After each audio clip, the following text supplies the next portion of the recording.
في دعاء بنقوله كتير بس قليل لما بنقف نفكر فيه بجد. أعوذ بك من زوال نعمتك. الناس أول ما تسمع كلمة نعمتك عقلها يروح للفلوس والصحة والشغل والبيت، بس في نوع تاني من النعم، نعم معنوية، وربنا لو شالها منك ممكن حالك تتهز وانت واقف. زي ايه؟ زي قلوب بتحبك بصدق ومن غير مصلحة، زي سكينة في قلبك وسط الزحمة وسط الشدة، زي ستر ربنا اللي مخلي صورتك حلوة قدام الناس، وزي صفة طيبة فيك، حنية، صبر، طيبة قلب، زي طاقة رضا بتخليك تستحمل اللي ما بيستحملوش غيرك.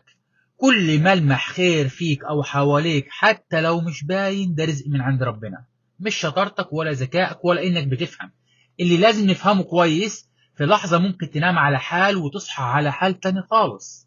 ولو زالت النعمة خصوصا المعنوية بتوجع أكتر من أي خسارة مادية. فخليك دايما شاكر وما تنسبش أي نعمة ليك، قول ده من فضل ربي، وخلي دايما على لسانك اللهم إني أعوذ بك من زوال نعمتك وتحول عافيتك وفجأة نقمتك وجميع سخطك.